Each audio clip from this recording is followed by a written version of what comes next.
Julien était un homme immensément riche, possédant de grandes maisons, de nombreuses voitures et plus d'argent qu'il ne pouvait en dépenser. Pourtant, il n'était pas heureux. Il désirait être aimé pour ce qu'il était, et non pour sa fortune. Fatigué des femmes attirées uniquement par son argent, il conçut un plan audacieux une nuit, seul dans son manoir, il se ferait passer pour un chauffeur de taxi, un homme ordinaire, pour trouver un amour sincère. Le lendemain, il acheta un vieux taxi qui faisait des bruits étranges et s'habilla simplement, prêt à commencer cette nouvelle vie incognito. Julien démarra son aventure de chauffeur de taxi avec enthousiasme. Conduire dans les rues animées de la ville était une expérience nouvelle, loin des réunions d'affaires et des soirées luxueuses. Son vieux taxi, avec ses bruits bizarres et sa peinture écaillée, lui donnait l'air d'un homme ordinaire, exactement ce qu'il voulait.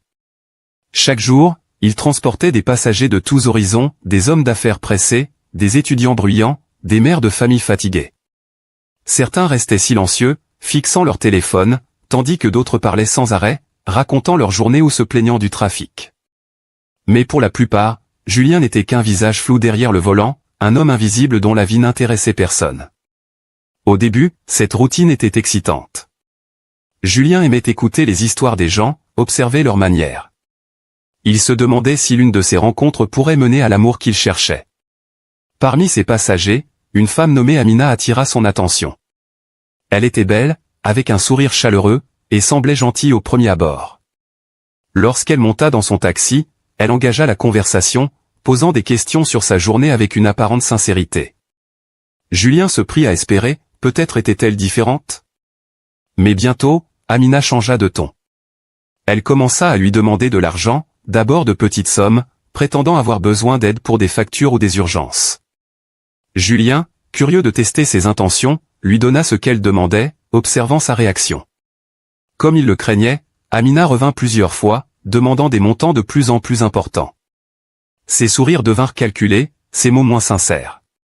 Elle parlait de ses problèmes financiers avec insistance, ignorant les efforts de Julien pour discuter d'autre chose. Il comprit rapidement qu'elle ne s'intéressait pas à lui, mais à ce qu'elle pensait qu'il pouvait lui offrir. Déçu, il continua à lui donner de l'argent pour voir jusqu'où elle irait.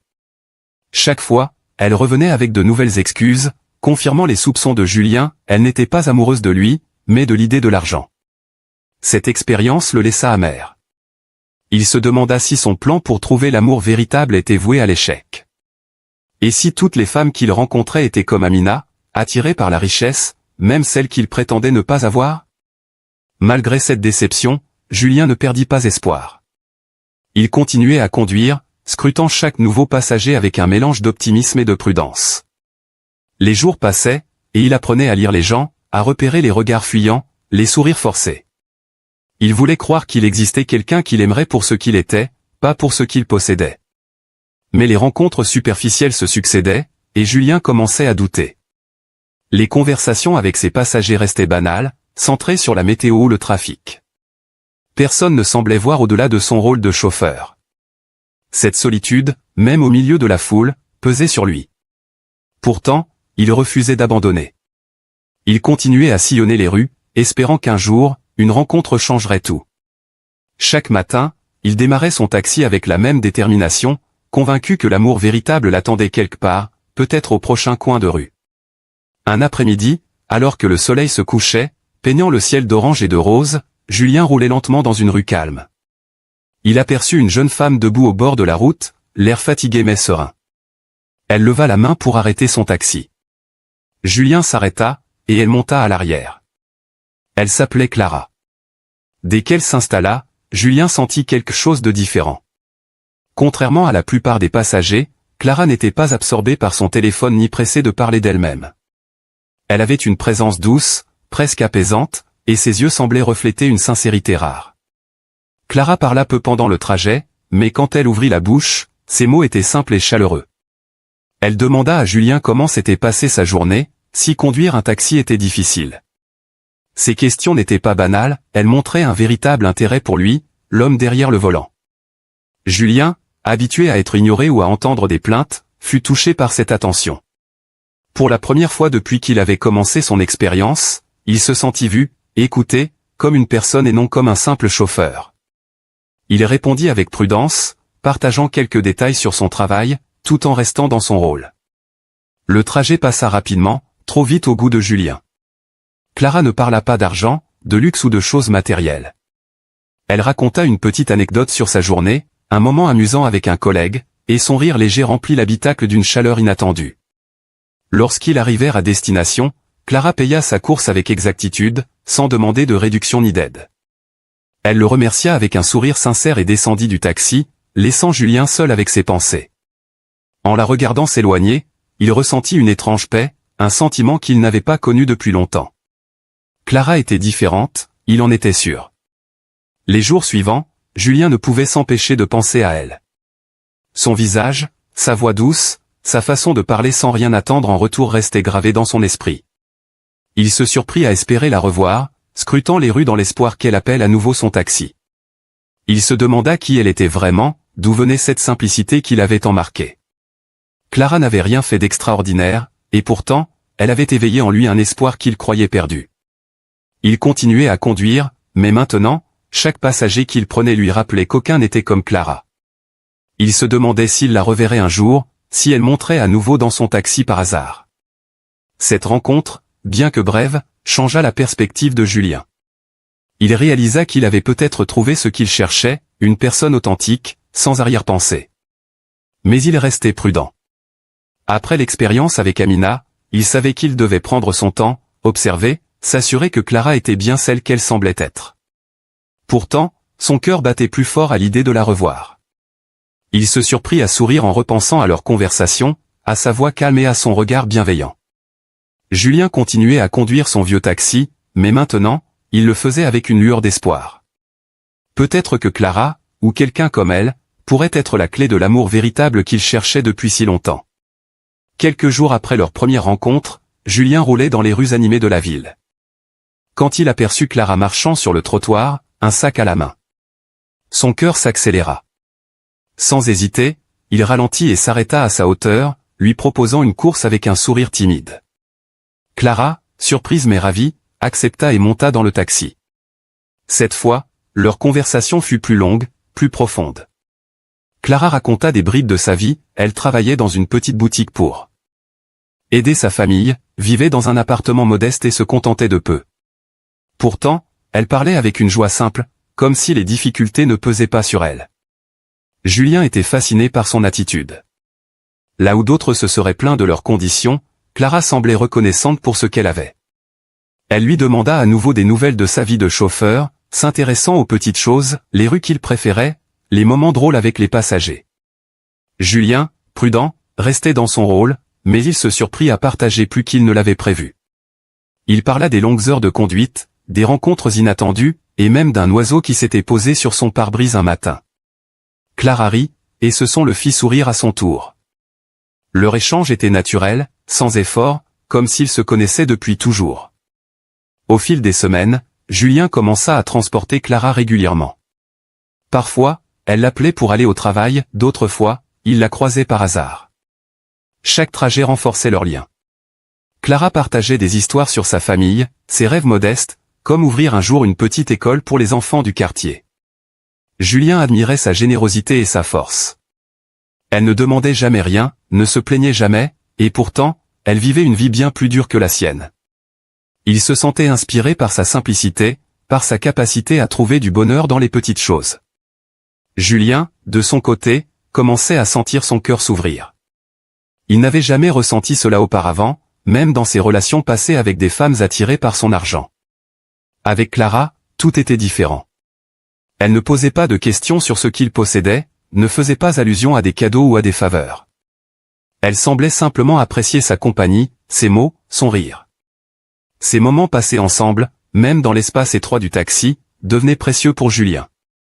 Il attendait chaque nouvelle rencontre avec impatience, espérant en apprendre plus sur elle, sur ce qui la rendait si spéciale. Mais une part de lui restait prudente. Il se souvenait d'Amina, de la déception qu'il avait ressentie. Et s'il se trompait encore? Et si Clara changeait en apprenant qui il était vraiment? Pourtant, plus il passait du temps avec elle, plus ses doutes s'effaçaient. Clara semblait être l'incarnation de ce qu'il cherchait, une femme sincère, qui voyait l'homme derrière le volant, pas un portefeuille. Julien sentait qu'il tombait amoureux, mais il savait qu'il devait encore attendre avant de révéler sa véritable identité. Il voulait être sûr que Clara l'aimait pour lui, pas pour ce qu'il pourrait lui offrir. Chaque conversation, chaque sourire partagé renforçait son espoir.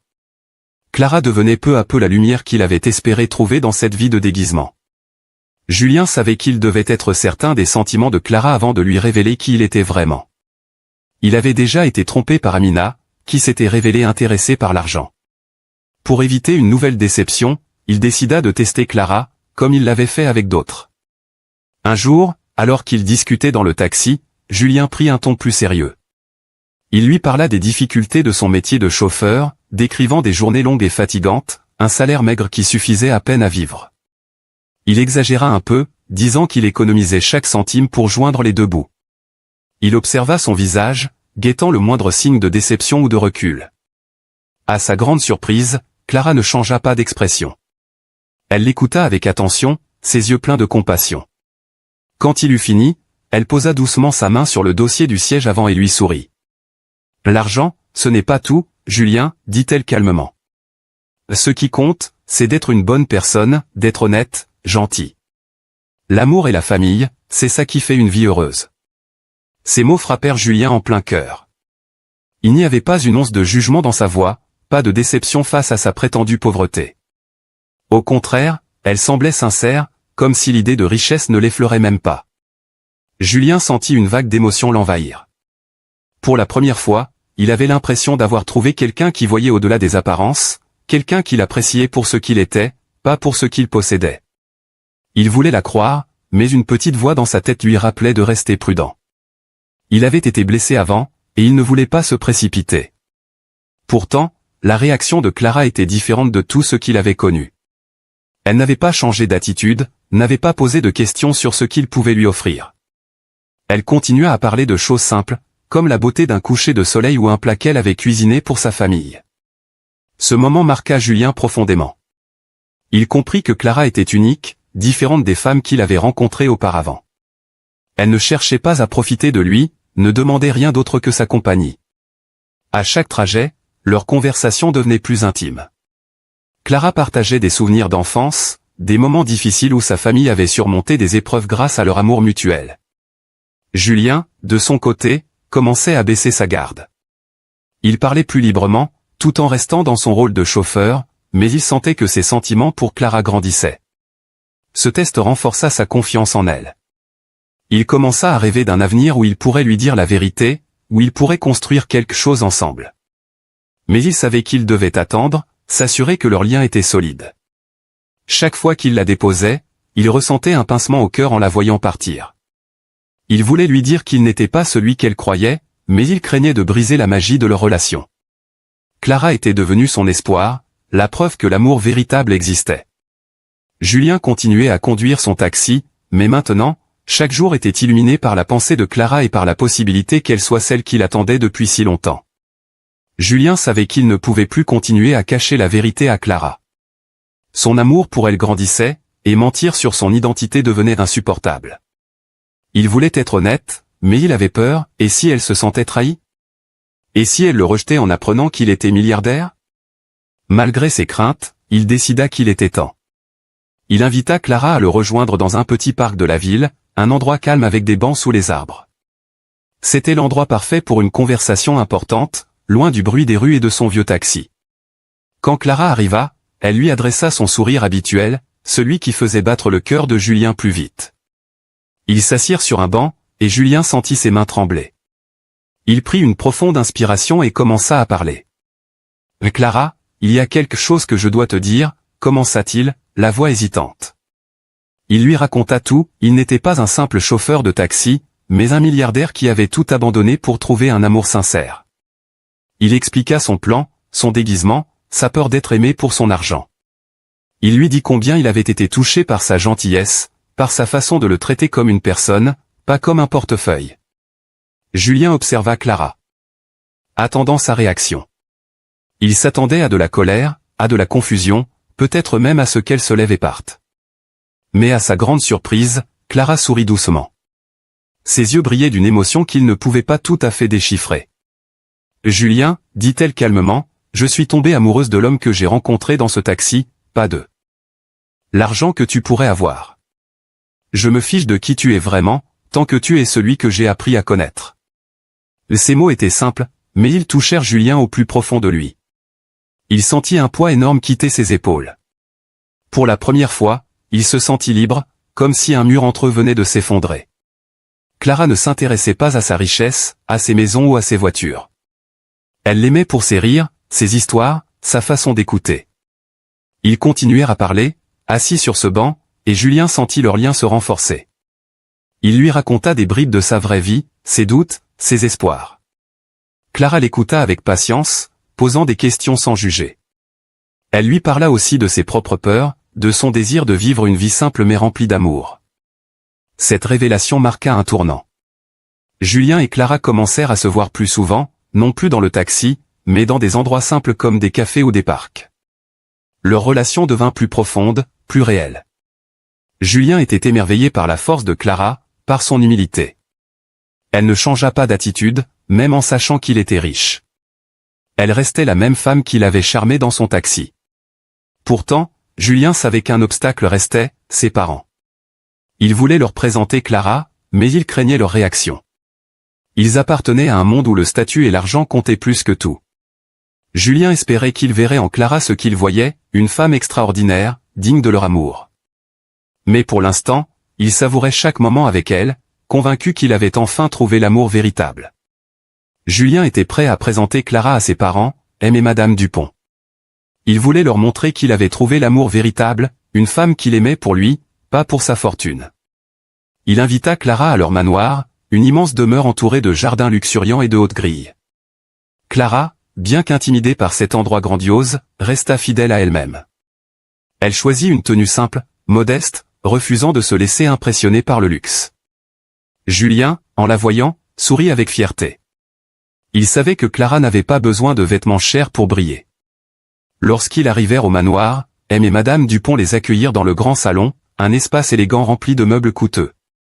Au début, ils semblaient heureux de voir leur fils, mais leur attitude changea dès qu'ils posèrent les yeux sur Clara. Leurs sourires s'effacèrent, remplacés par une froideur polie. Julien sentit la tension, mais il ne se laissa pas décourager. Il présenta Clara avec enthousiasme, racontant comment ils s'étaient rencontrés lorsqu'il jouait le rôle du chauffeur de taxi. Il parla de sa gentillesse, de son cœur pur, de la façon dont elle l'avait aimé sans savoir qu'il était riche. Il espérait que ses parents verraient en elle la femme exceptionnelle qu'il aimait. Mais la réponse de ses parents fut un choc.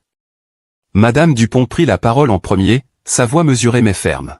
« Julien, nous t'aimons et nous voulons le meilleur pour toi, dit-elle. Mais Clara, elle n'est pas de notre monde. Elle ne peut pas comprendre les responsabilités qui viennent avec notre vie. » Monsieur Dupont ajouta que Julien, en tant qu'héritier de leur empire, devait épouser quelqu'un de leur milieu, une femme qui connaissait les attentes d'une vie de luxe et de pouvoir. Ils reconnurent que Clara semblait gentille, mais pour eux, l'amour ne suffisait pas. Le mariage, disait-il, était une question de statut, de connexion, de choix stratégique pour l'avenir de la famille. Julien était abasourdi. Il avait espéré que ses parents, voyant son bonheur, accepteraient Clara. Mais il ne la regardait pas comme une personne, il ne voyait que son origine modeste, son manque de richesse. Julien tenta de défendre Clara, expliquant qu'elle était tout ce qu'il avait toujours voulu, une femme honnête, aimante, qui ne se souciait pas de l'argent. Mais ses parents restèrent inflexibles. L'amour ne suffit pas, Julien, répéta Madame Dupont. Tu as des responsabilités envers notre famille, notre nom. Clara ne peut pas être celle qui te représente. Clara, assise en silence, écoutait leurs mots. Elle sentait leur jugement, mais elle garda la tête haute. Elle n'avait jamais prétendu être autre chose que ce qu'elle était, et elle n'avait pas honte de son passé. Julien, furieux, se leva. « Vous ne la connaissez même pas, s'écria-t-il. Tout ce qui vous importe, c'est l'apparence, le statut. Mais Clara est la femme que j'aime, et c'est tout ce qui compte pour moi. » Il prit la main de Clara et quitta le manoir, ignorant les appels de ses parents. En montant dans la voiture, il sentit une colère mêlée de tristesse. Il avait espéré leur approbation, mais il savait maintenant qu'il devrait choisir entre Clara et sa famille. Et son choix était clair, Clara était son avenir, peu importe ce que ses parents pensaient. Après le rejet de ses parents, Julien prit une décision radicale, il choisit Clara. Il ne pouvait pas imaginer une vie sans elle, même si cela signifiait tourner le dos à sa famille et à sa fortune. Furieux, son père, Monsieur Dupont, ne supporta pas cette rébellion. Lors d'une conversation tendue, il annonça à Julien qu'il était déshérité. « Si tu choisis cette fille, tu n'as plus rien », cria-t-il. Julien perdit l'accès à la fortune familiale, à l'entreprise et même au manoir familial. Monsieur Dupont le mit à la porte, déclarant qu'il n'était plus le bienvenu. Julien, bien que blessé, resta ferme. Il ne regrettait pas son choix. Julien s'installa chez Clara, dans son petit appartement modeste. L'endroit était simple, avec des murs fissurés et des meubles usés, loin du luxe auquel il était habitué. Pourtant, Julien se sentait chez lui, parce que Clara était là. Les premiers jours furent un mélange de bonheur et d'adaptation. Julien découvrait une vie sans domestique ni voiture de luxe. Il apprenait à vivre simplement, partageant des repas faits maison avec Clara, riant ensemble malgré les défis. Clara, de son côté, faisait tout pour qu'il se sente à l'aise. Elle cuisinait pour lui, l'encourageait, et leur amour grandissait dans cette simplicité. Mais Clara commença à ressentir un poids. Elle voyait Julien, un homme qui avait tout eu, vivre maintenant dans des conditions difficiles. Il trouva un petit travail dans un garage local, réparant des voitures pour un salaire modeste. Ce n'était rien comparé à ce qu'il gagnait autrefois, mais Julien ne se plaignait pas. Il disait que l'amour valait tous les sacrifices. Pourtant, Clara ne pouvait s'empêcher de se sentir coupable. Elle l'aimait profondément, mais elle voyait la fatigue dans ses yeux, la difficulté d'adapter sa vie à ce nouvel environnement. Elle se demandait si elle était la cause de son malheur, si son amour valait vraiment tout ce qu'il avait abandonné. Au fil des semaines, Clara commença à insister pour que Julien retourne auprès de sa famille. « Tu mérites mieux, Julien, disait-elle, la voix tremblante. Tu ne devrais pas vivre comme ça à cause de moi. » Julien refusait, affirmant qu'il était heureux avec elle. Mais Clara insistait, encore et encore, incapable de supporter l'idée qu'il souffre par sa faute. Elle voulait qu'il retrouve sa vie d'avant, même si cela signifiait le perdre. Ces conversations étaient douloureuses, pleines de larmes et de silence lourd. Julien voyait la souffrance dans les yeux de Clara, et cela le brisait. Après de nombreuses nuits sans sommeil, Julien céda. Il ne pouvait pas supporter de voir Clara si triste. Il accepta de retourner voir son père, espérant trouver un moyen de concilier leur amour et les attentes de sa famille. Mais au fond de lui, il craignait ce que cela impliquerait. Il savait que son père ne ferait pas de compromis sans exiger quelque chose en retour. Julien quitta l'appartement de Clara le cœur lourd, promettant de revenir vite. Il espérait pouvoir trouver une solution, mais une partie de lui redoutait que ce choix ne marque la fin de leur histoire. Clara, restée seule, pleura en silence, se demandant si elle avait fait le bon choix en le poussant à partir. Leur amour était fort, mais les obstacles semblaient insurmontables. Julien retourna voir son père, Monsieur Dupont, dans son grand bureau. L'accueil fut froid, mais Monsieur Dupont sourit, satisfait de voir son fils revenir. « Tu as enfin repris tes esprits, dit-il. » Mais il posa une condition, pour réintégrer la famille et l'entreprise, Julien devait épouser Sophie, la fille d'un important partenaire commercial. Julien, le cœur brisé, savait qu'il n'avait pas le choix s'il voulait retrouver sa place. Il pensa à Clara, à sa tristesse, et accepta, croyant que c'était ce qu'elle voulait. Le mariage fut organisé rapidement, une cérémonie somptueuse remplie de luxe, comme Sophie l'avait toujours rêvé. Mais pour Julien, ce n'était qu'une façade. Son cœur appartenait toujours à Clara.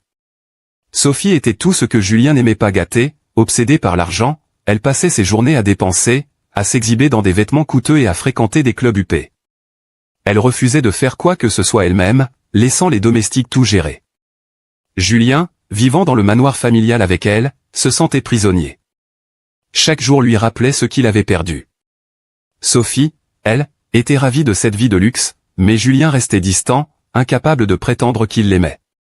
Leur mariage était vide, un simple arrangement pour satisfaire les affaires de leur père. Pendant ce temps, Clara luttait seule. Peu après le départ de Julien, elle découvrit qu'elle était enceinte de 4 mois, portant des jumeaux, les enfants de Julien. Elle ne l'avait pas su plus tôt à cause de ses cycles irréguliers. Cette nouvelle la bouleversa. Elle aimait Julien et voulait que leurs enfants grandissent avec leur père, mais elle savait qu'il avait une nouvelle vie, un mariage arrangé. Elle ne voulait pas perturber cela, ni causer plus de douleur. Clara décida de garder le secret, même si cela lui brisait le cœur. Elle vivait dans son petit appartement, travaillant dur malgré sa grossesse, luttant pour joindre les deux bouts. Clara confia son secret à une amie proche, qui fut choquée par sa décision de ne rien dire à Julien. « Et il doit savoir qu'il va être père », insista son amie. Mais Clara refusa. « Je ne veux pas détruire sa nouvelle famille », expliqua-t-elle, les larmes aux yeux. « Il a déjà sacrifié tant pour moi. Je dois le protéger, même si ça me fait mal. » Son amie, frustrée, lui rappela qu'elle était seule, sans argent ni maison décente, et que les jumeaux auraient besoin d'un soutien. Clara admit qu'elle n'avait pas de plan clair, mais elle s'accrochait à sa foi. « Le Seigneur pourvoira », disait-elle, espérant un miracle. Chaque jour, Clara sentait le poids de sa décision. Elle voulait ce qu'il y avait de mieux pour Julien et leurs enfants, mais elle se sentait seule, perdue. Elle passait ses nuits à parler à ses bébés, leur promettant un avenir meilleur, même si elle ignorait comment y arriver. Pendant ce temps, Julien vivait dans un manoir qui lui semblait une cage. Il pensait à Clara constamment, regrettant de l'avoir laissée. Il ignorait qu'elle portait ses enfants, et ce secret pesait lourd sur Clara. Leur amour, autrefois si fort, semblait appartenir à un passé lointain, mais Clara gardait espoir, croyant que l'avenir leur réservait peut-être une chance de se retrouver. Un jour, Madame Dupont se rendit au marché local, un endroit où elle aimait acheter des produits frais pour échapper aux tensions du manoir. En parcourant les étals, elle aperçut une silhouette familière, Clara, enceinte, l'air épuisé, portant des vêtements usés. Choquée, Madame Dupont s'approcha. Clara, gênée, tenta de cacher son état, mais Madame Dupont comprit vite. Lorsqu'elle apprit que Clara portait les jumeaux de Julien, son cœur se serra. Elle s'excusa pour tout ce qui s'était passé, pour la façon dont Clara avait été rejetée. Elle insista pour l'emmener chez elle, refusant de la laisser dans ces conditions. Madame Dupont conduisit Clara à son petit appartement, un endroit sombre et délabré. En voyant où vivait la mère de ses futurs petits-enfants, elle fut envahie de culpabilité. Sans hésiter, elle décida que Clara déménagerait dans l'un de ses manoirs, une grande maison avec tout le confort nécessaire. Clara, submergée par cette générosité, accepta à contre-cœur. Madame Dupont lui assigna une femme de ménage et un chauffeur pour l'aider. Elle voulait s'assurer que Clara et les bébés soient bien pris en charge. Clara, pour la première fois depuis des mois, sentit un peu de paix. Quand Clara donna naissance à des jumeaux, un garçon et une fille, Madame Dupont fut folle de joie. Elle décida de faire une surprise à Julien. Elle lui dit qu'elle rendait visite à une amie malade à l'hôpital et lui demanda de l'accompagner. Julien, curieux de l'humeur joyeuse de sa mère ces derniers temps, accepta. À l'hôpital, lorsqu'il entra dans la chambre et vit Clara avec 2 bébés dans les bras, il resta figé. Madame Dupont expliqua tout, sa rencontre avec Clara, sa grossesse, son soutien secret. Julien, les larmes aux yeux, s'approcha. Il était père, et ses enfants étaient ceux de la femme qu'il aimait. Julien s'agenouilla près de Clara, s'excusant pour tout ce qu'elle avait enduré. Clara, avec sa douceur habituelle, lui dit qu'elle ne lui en voulait pas. Ils parlèrent, pleurèrent, et promirent de construire un avenir ensemble. Julien savait qu'il devait maintenant affronter son père. Il l'emmena au manoir où Clara vivait avec les jumeaux. Quand Monsieur Dupont vit les bébés, il fondit en larmes. Lui qui avait toujours rêvé de jumeaux fut submergé d'émotion. Il s'excusa auprès de Clara pour son comportement passé, l'accueillant dans la famille. Il promit de réparer ses erreurs. Pendant ce temps, Sophie, la femme de Julien, découvrit la vérité par le gardien du manoir. Furieuse et humiliée, elle appela son père, qui menaça de rompre le partenariat commercial avec Monsieur Dupont. Mais ce dernier, changé par l'arrivée des jumeaux, déclara que Sophie devait partir. Leur mariage était fini. Sophie, brisée, quitta le manoir, retournant chez son père, tandis que Julien retrouvait Clara. La famille Dupont, enfin réunie, trouva la paix. Julien et Clara s'installèrent avec leurs jumeaux, entourés d'amour. Madame Dupont, ravie d'être grand-mère, passait ses journées à chérir ses petits-enfants. Monsieur Dupont, lui, apprenait à apprécier la simplicité de Clara, voyant en elle la force qu'il avait autrefois ignorée. Leur histoire, pleine de luttes et de sacrifices, se termina sur une note d'espoir, prouvant que l'amour véritable pouvait triompher des obstacles.